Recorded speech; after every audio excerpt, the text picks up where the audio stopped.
Hi, my name is Naylor, and this is the tutorial series, How to Promote Your Creative Passion. Now today we're going to take a look at cameras and also related topics, and hopefully I think by the end of this session here you'll have a good idea and you can start having the right camera for your videos.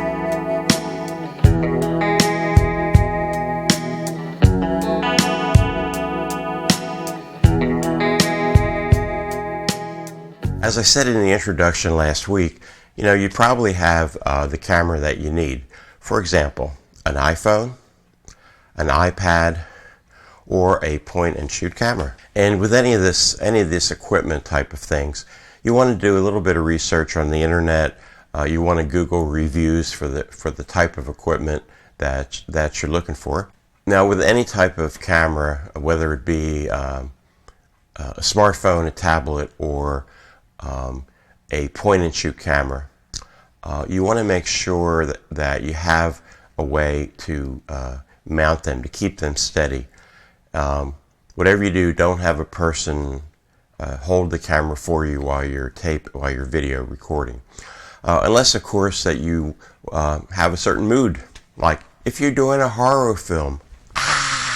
Now with a smartphone or iPhone or a tablet, there are things called mounts, and here's an example of what the mounts look like, and here's also an example of what tripods look like, which I'm sure that you've seen before. But there are a couple kind of tripods. There are regular ones. There are also what they call monopods, which you usually use, let's say, outside when you're kind of doing something where you need to move the camera in an easy way, or if it's a congested place. It's a little bit about point and shoot cameras. The one that I use is this is a Canon. Forget the number of it, but it's a good little camera, and it costs $120 more or less. And I have three of them. The reason I have three is because I do my show called The Performing Songwriter, and it involves a lot of editing and certain amount of syncing the cameras, which is actually done automatically by the software I have. But we're looking pretty much with this tutorial, and we're talking about one camera. And even though the quality of the video can be somewhat less than, let's say, even a recent iPhone or recent phone or iPad, it's pretty good. And here's an example of my show, just a little clip so you can see the quality of the point and shoot camera.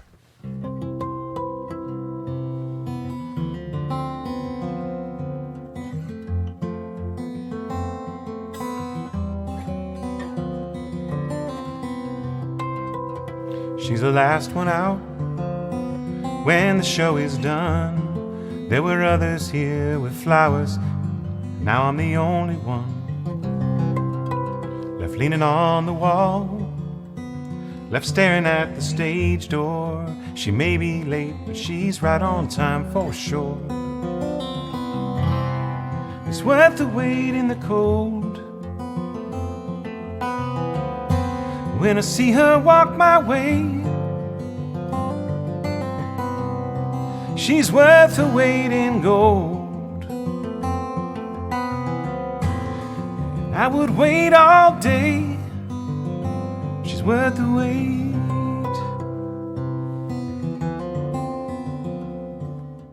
Talk a little bit about white balance.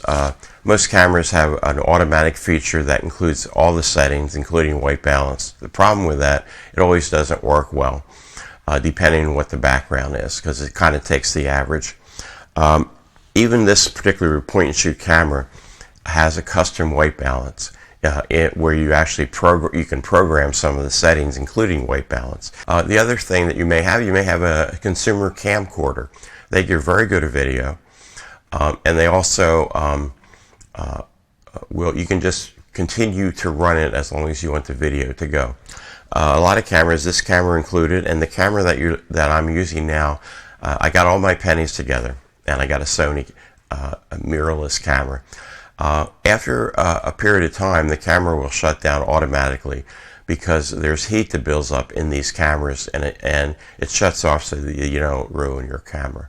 There's also webcams, which I don't recommend for recording video. They're basically used for streaming video live streaming, and the quality is just even with a high definition webcam, the quality is significantly less than any of the cameras that I mentioned so far. One thing I always say is don't use a computer camera. The major problem is moving it around. You have to be able to have your camera mobile, and with a computer, even a laptop, you have to be able to move it back and forth, side to side, and also up and down. And here's a little, you've been looking at a little cartoon which shows some of the problems with trying to move some kind of a computer up or down. Okay, so this gives you some ideas on how to improve your video with the proper camera and some of the proper accessories such as a tripod. As I mentioned last time, I have a free gift, which is an ebook on all these things, cameras, lighting, and audio, that goes into more detail. Okay, next week we're going to take a look at lighting, which is extremely important in video. I'll see you then.